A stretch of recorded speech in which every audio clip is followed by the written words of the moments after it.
The radio chatter was frantic, but the scene on the porch was deadly silent. Two officers had their weapons drawn on an unarmed woman, convinced they had the upper hand.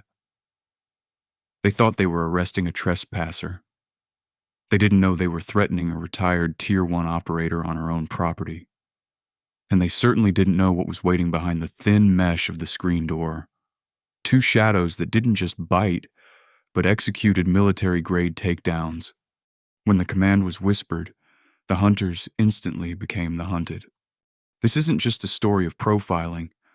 It's a lesson in why you never judge a book by its cover, especially when that book is protected by 80 pounds of teeth and titanium discipline.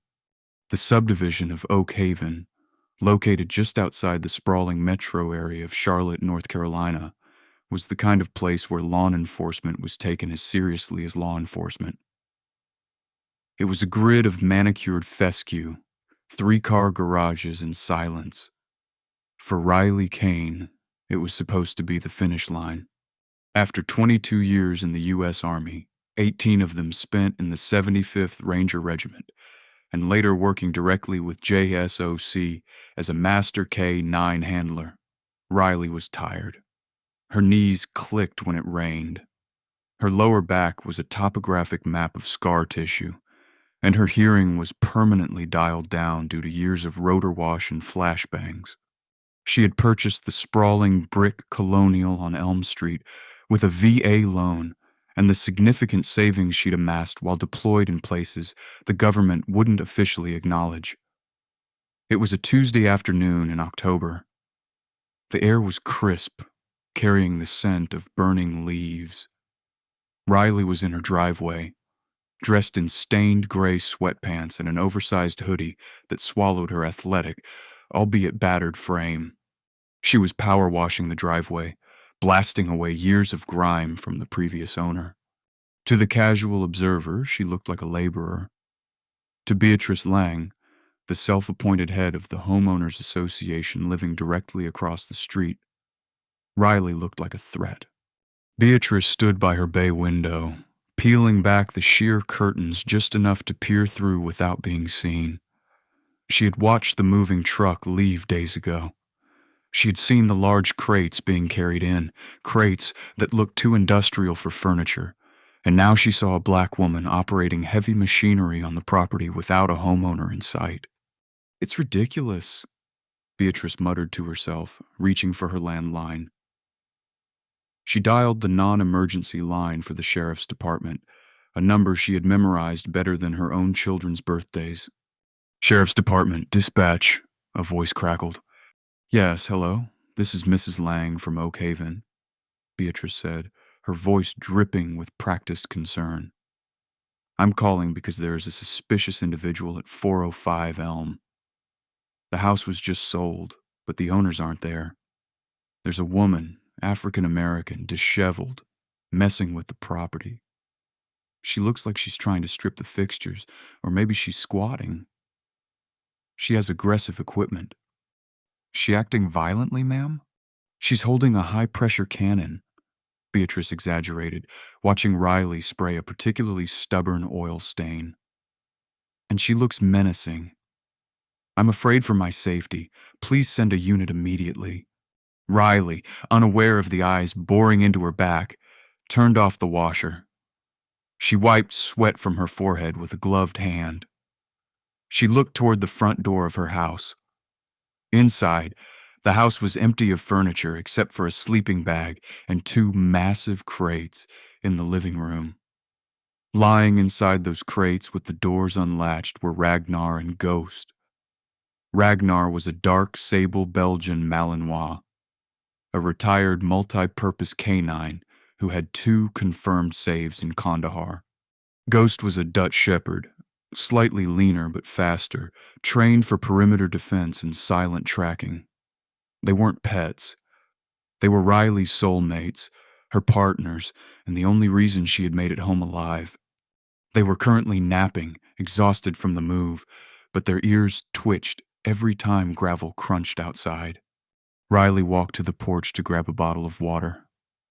She loved the quiet here. She loved that she didn't have to carry a rifle to go to the bathroom. She took a deep breath of the suburban air, thinking about paint colors for the kitchen.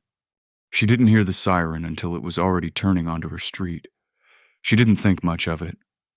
Police sirens were background noise in the city, and she assumed they were passing by. But the cruiser didn't pass. It slowed to a crawl, the gravel crunching under heavy tires, and swung aggressively into her driveway, blocking the exit. Riley lowered her water bottle. She watched as the door swung open. She didn't run. She didn't flinch. She just stood there, her posture shifting subtly from relaxed to ready, a muscle memory she couldn't unlearn.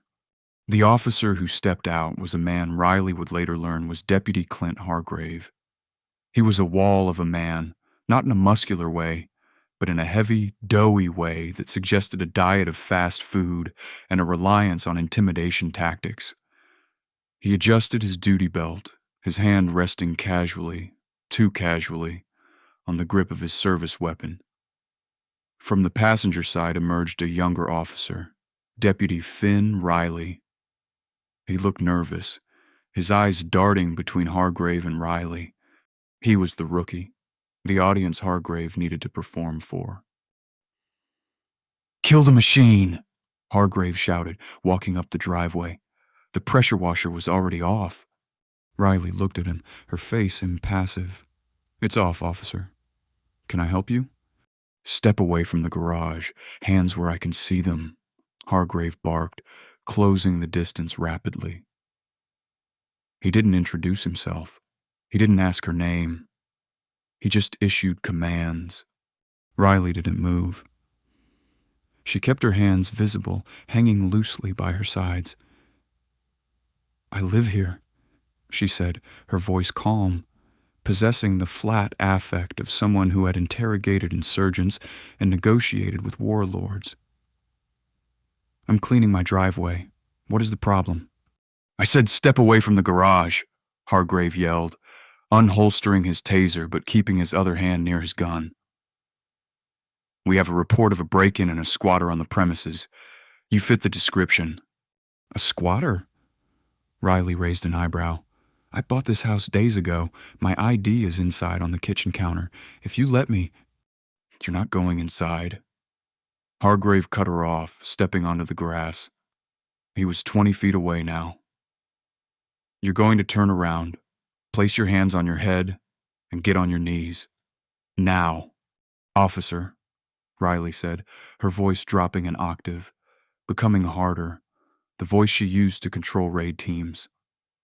"I am a retired sergeant major of the United States Army. I am the homeowner. I am not getting on my knees in my own driveway." Hargrave laughed, a short, sharp bark of disbelief. "Yeah, and I'm the King of England. We get calls like this all the time. Squatters making up stories. If you were a homeowner, you wouldn't look like that."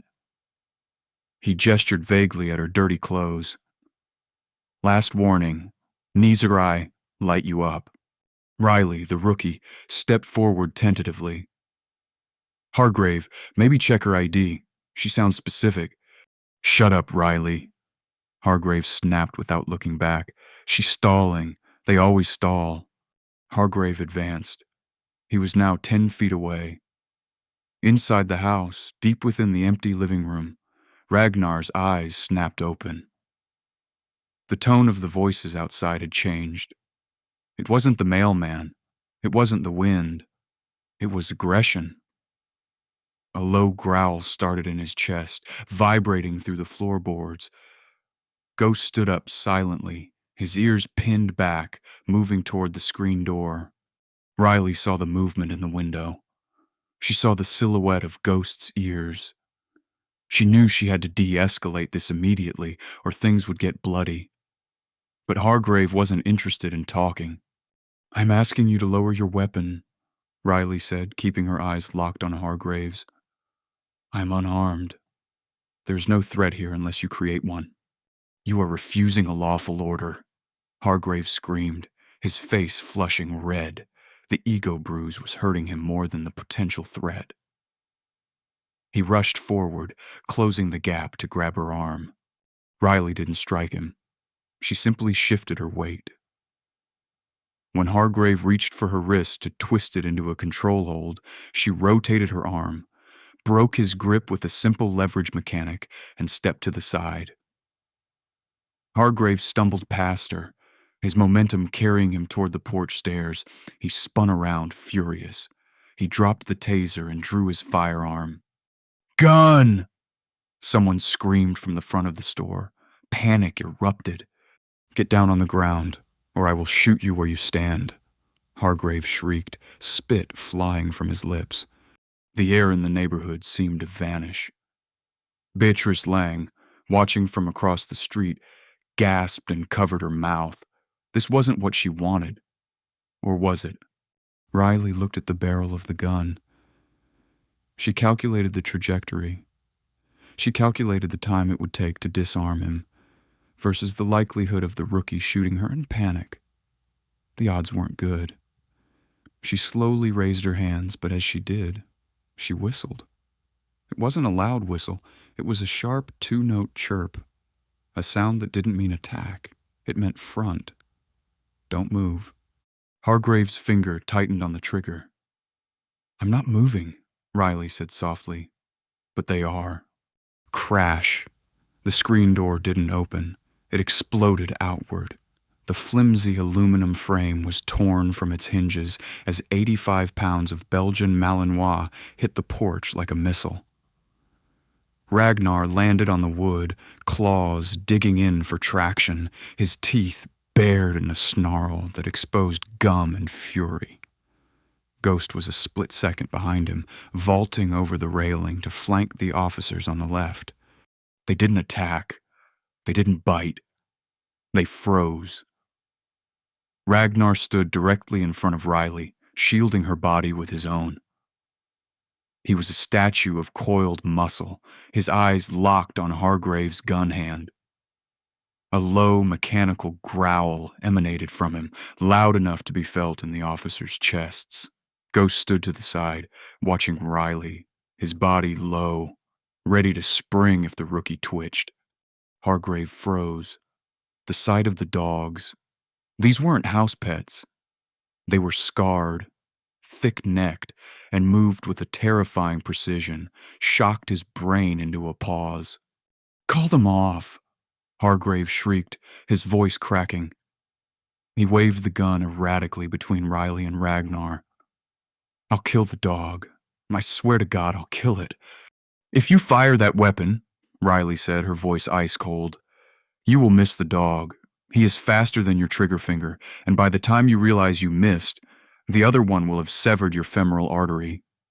"Riley, shoot the dog," Hargrave commanded. Riley was shaking. He looked at Ghost. The Dutch shepherd wasn't growling. He was just staring, waiting. Riley lowered his gun slightly. "Sarge, that dog has a vest on." It was true. In the chaos of the move, Riley hadn't taken off their working harnesses. On Ragnar's side, clearly visible in white bold letters against the tactical black nylon, was a patch. It didn't say service dog. It didn't say pet. It read, Rank, Major, U.S. Army EOD K9. "That dog outranks you, Deputy," Riley said. Hargrave stared at the patch. He blinked, the absurdity of the situation warring with his adrenaline. "It's a damn dog. It doesn't have a rank." "In the federal government, he does," Riley corrected. "And right now you were aiming a weapon at a highly decorated federal asset and a retired senior NCO on private property. The cameras are rolling, Deputy." Riley pointed with her chin toward the eaves of the house. A sleek, blinking security camera was mounted right above the door, and on the tree to the left, another one. Hargrave's face went pale, but his pride wouldn't let him holster. He was committed. He was too deep. "I don't care about your cameras. You're under arrest for assault and resisting. Call the dogs off or they die." He began to squeeze the trigger. Riley saw the tendon in his finger tighten. Ragnar. Fuss. The situation was 1 millimeter from a bloodbath, but then a siren, different from the sheriff's cruiser, pierced the air. It was a deep, guttural wail of a heavy engine. A black SUV with government plates screeched into the driveway behind the sheriff's cruiser, blocking them in. The black Chevy Tahoe didn't just park, it claimed the space. The heavy doors slammed open before the engine had even fully spooled down. From the driver's side stepped a man who looked like he was carved out of granite. Colonel Elias Drake was in his late 50s, wearing a crisp charcoal suit that couldn't hide the military bearing underneath. He moved with a terrifying economy of motion. From the passenger side emerged 2 more men, suits, earpieces, carrying themselves with the distinct alertness of the Diplomatic Security Service or similar federal protection details. Deputy Hargrave flicked his eyes toward the newcomers. The interruption threw off his rhythm, but his gun was still leveled at Riley and the dogs. "Back off!" Hargrave screamed at Drake. "This is an active crime scene. Get back in your vehicle or you will be placed under arrest for obstruction." Drake didn't even break stride. He ignored Hargrave completely, walking straight toward the line of fire. It was a power move so absolute that it confused the deputy. You don't ignore a man with a gun unless you know the gun is irrelevant. "Deputy," Drake said, his voice calm but projecting like a foghorn, "if you do not lower that weapon in the next 3 seconds, I will have you designated as an enemy combatant on federal soil." Hargrave blinked, sweat stinging his eyes. "Who the hell are you?" Drake stopped 10 feet away, flashing a badge that was pinned to his belt. A badge that wasn't local, state, or even standard FBI. It was DOD, Department of Defense High Command. "I am Colonel Elias Drake, Joint Special Operations Command, and the woman you are aiming a Glock 17 at is Sergeant Major Riley Kane. The dogs, those are classified assets valued at approximately $200,000 each. If you scratch the paint on either of them, you will spend the rest of your life in Leavenworth." She assaulted an officer," Hargrave stammered, the lie tasting sour in his mouth now that he had a new audience. "She refused to comply. She sicked these animals on me." "I've been watching the feed for the last 10 minutes, Deputy," Drake said smoothly. "We have tracking on the K9S. I know exactly when they moved. They moved when you threatened lethal force." Drake turned his back on Hargrave, a sign of ultimate disrespect, and looked at Riley. "Sergeant Major, status?" Riley didn't relax her stance, but her eyes softened slightly. "Green, Colonel. Dogs are holding. No bites, no contact. Officer is confused." "Confused is a polite word for incompetent," Drake muttered. He turned back to Hargrave. "Holster, now." Hargrave was shaking. His ego was a fragile thing constructed entirely of small-town power trips, and it was fracturing under the weight of real authority. He looked at Riley. The rookie had already holstered his weapon and was standing with his hands raised in a placating gesture. I need to see ID," Hargrave said, his voice weak. He was grasping at straws. Drake didn't even dignify it with a response. He turned to the FBI agents who had arrived with him. "Secure the evidence. I want the dash cam, the body cam, the booking logs, and the phone records. Seize it all." "You can't do this," Hargrave shouted, finding a scrap of his old bravado. "This is state jurisdiction." One of the FBI agents, a man named Special Agent Carter, stepped forward. He held up a warrant. "Title 18, U.S. Code, Section 242, Deprivation of Rights under Color of Law. And since you pointed a loaded firearm at a high-ranking military official during a time of heightened national alert, we're tacking on federal assault and endangerment of a protected official. You are way out of your league, officer." Agent Carter pulled out a pair of handcuffs. "Clint Hargrave, you are under arrest." Hargrave looked at Hale for help. "Chief, do something." Hale turned his back. I told you to let her go, Clint. You're on your own. As Hargrave was shoved against the wall, the very same wall he had leaned against while mocking Riley, Riley walked past him.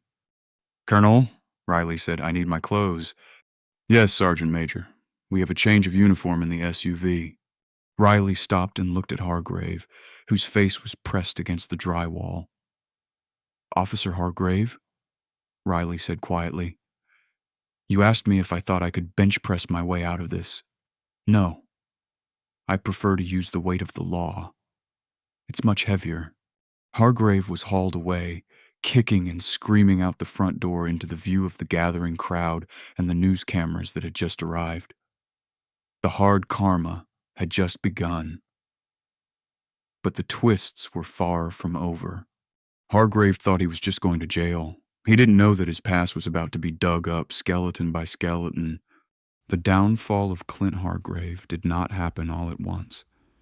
It was a slow, agonizing peeling away of every layer of protection he thought he possessed. It began in the interrogation room of the FBI field office in Charlotte, a sterile white box that hummed with the sound of high-powered air conditioning, a stark contrast to the humid, muddy reality of the Oak Haven driveway. Special Agent Carter sat across from Hargrave. There was no good cop, bad cop routine here. There was only cop and felon. You have a right to remain silent, Carter said, sliding a glass of water across the metal table. But I think we're past that. Your brother-in-law, Chief Hale, he's singing. Clint. He's singing like a canary to keep his pension.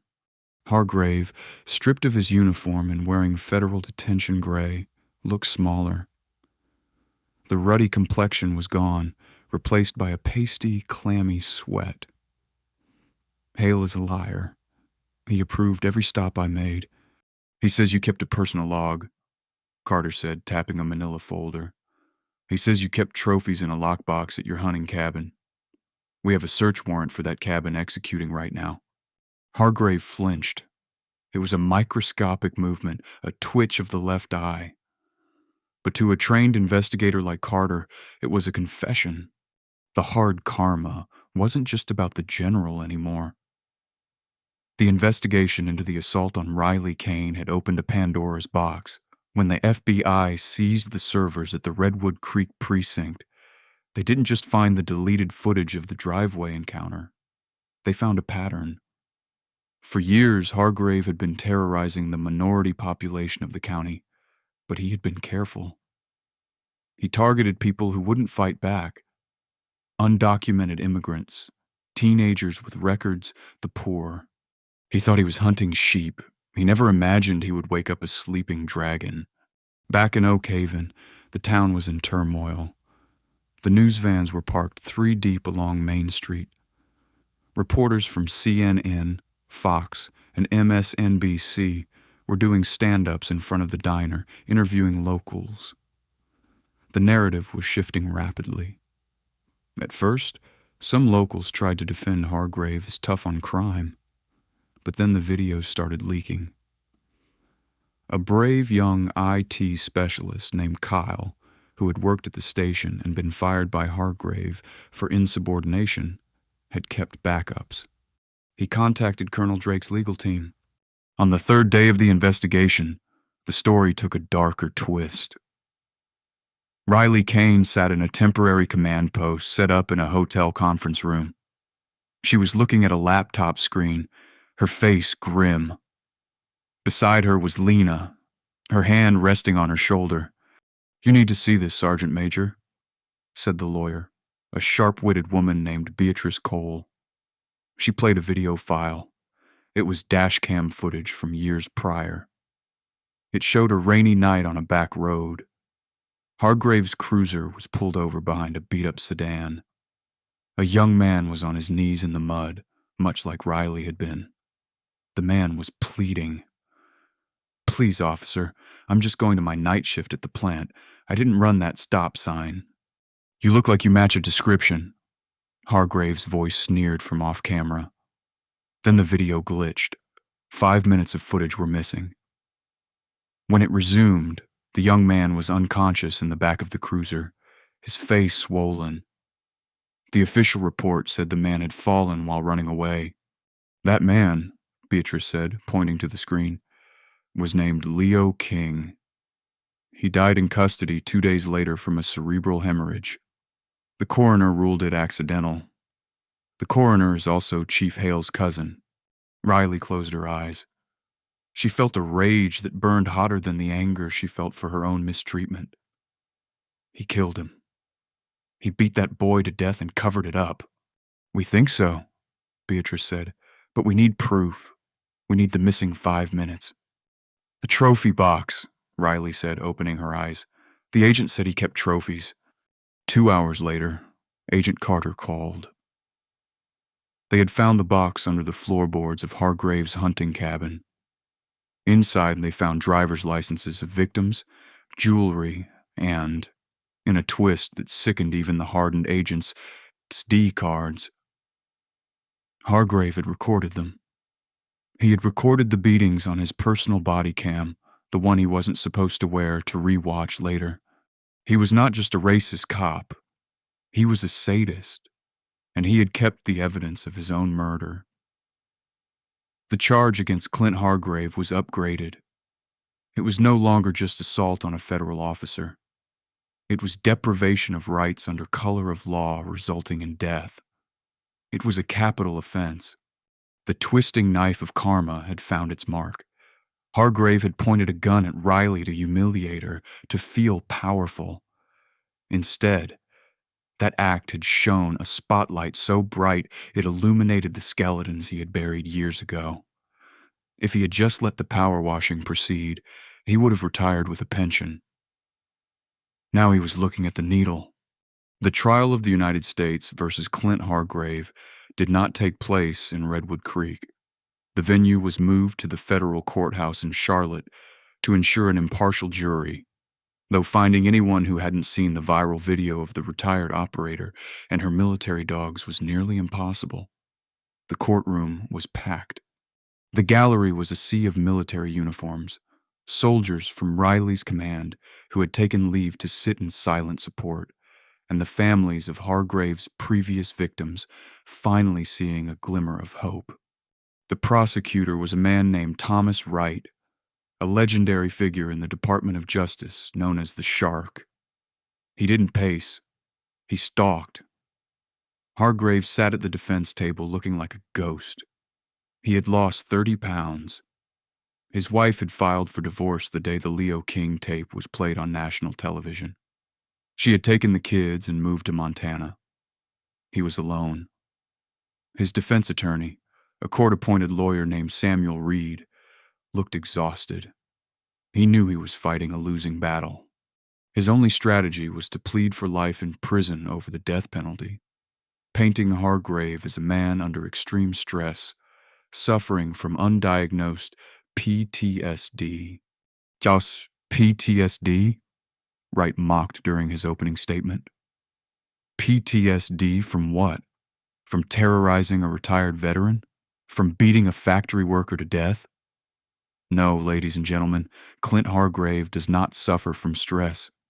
He suffers from a God complex. And on the day he met Riley Kane, he simply met a woman he couldn't bully. The trial lasted 3 weeks. Witness after witness took the stand. First, the neighbors who Hargrave claimed had called in the noise complaint. An elderly woman named Mrs. Gable took the stand. "Did you call the police on the day of the incident, Mrs. Gable?" Wright asked. "No, sir," she said, clutching her purse. "I was watching Jeopardy. I didn't hear a thing. Officer Hargrave came to my house the next day. He told me if anyone asked, I should say I called. He said if I didn't, he'd find a reason to condemn my septic tank." The jury gasped. The coercion was naked and undeniable. Then came the experts, the forensic analyst who walked the jury through the recovered SD card footage. The courtroom was silent as the video of Leo King played. It was brutal, unflinching. The sound of the baton striking flesh echoed off the mahogany walls. Hargrave refused to look at the screen. He stared at his hands. Finally, the prosecution called their star witness, Sergeant Major Riley Kane. Riley walked to the stand with the same dignity she had shown in her driveway. She was in a simple black blazer now, the rows of ribbons on her chest telling a story of sacrifice and honor. She took the oath. "Sergeant Major," Wright asked softly, "can you tell the jury what went through your mind when the defendant pointed his weapon at you?" Riley looked directly at Hargrave. Hargrave tried to look away but couldn't. "I wasn't thinking about myself," Riley said, her voice steady. "I have faced death before. I have been shot at in Kandahar and Baghdad. I accept the risk of my profession. But that day I looked at my dogs. They are my family, I thought. If this man kills them in front of me, it will kill me too." Riley paused, letting the weight of the words settle. "I thought about the neighbors watching. I thought about what it would teach them. That no matter how hard you serve your country, you are only one bad cop away from being a target in your own driveway." "And did you provoke him?" "I asked him to let me clean my driveway." "Did you resist?" "I surrendered. I raised my hands. I whistled for my dogs to protect me." Wright turned to the jury. "She raised her hands, a woman who commands elite K9 units, a woman who defends our freedom. She raised her hands to save her dogs from a man with a badge and a grudge." The defense tried to cross-examine, but it was futile. Reed asked if Riley's tone had been insubordinate. Riley raised an eyebrow. "Insubordinate? I'm a retired sergeant major. Officer Hargrave is a deputy. If we are speaking strictly of rank and chain of command, he was the one who was grossly insubordinate." A ripple of laughter went through the gallery. The judge banged the gavel, but he was hiding a smile. The verdict was swift. The jury deliberated for less than 4 hours. Guilty on all counts. Count 1, assault with a deadly weapon. Count 2, deprivation of civil rights. Count 3, obstruction of justice. Count 4, second-degree murder for the death of Leo King. When the foreman read the guilty verdict for the murder charge, a wail went up from the back of the room. It was Leo King's mother. She collapsed into the arms of Lena Kane. The two women held each other, one who had almost lost a son and one who had. The sentencing phase was where the hard karma truly solidified. The judge, Honorable Robert Sterling, looked over his glasses at the disgraced deputy. "Clint Hargrave, you have disgraced your uniform. You have disgraced this state. You treated the law as your personal weapon. You sought to destroy Riley Kane because her dignity offended your ego, but in doing so, you revealed your own monstrosity." The judge leaned forward. "The prosecution has asked for the death penalty, and frankly, the law supports it. But I am not going to give you the easy way out. I am not going to let you be a martyr for some twisted cause. I am sentencing you to life in federal prison without the possibility of parole, and I am recommending that you be housed in the general population of USP Atlanta." Hargrave's eyes widened in horror. USP Atlanta. It was a high-security facility. It was filled with gang members, many of whom had been put there by cops like him. But worse, it was filled with people who had watched the news. They knew who he was. They knew what he had done to a black veteran and her military dogs. "You wanted to be a tough guy, Mr. Hargrave," the judge said, slamming the gavel. "Now you're going to be in a cage with the real tough guys. May God have mercy on your soul, because the yard certainly won't." As the bailiff shackled Hargrave, he looked back at the gallery. He looked for a friendly face. There were none. Chief Hale had already resigned and moved out of state in shame. His wife was gone. His eyes met Riley's one last time. Riley didn't smile.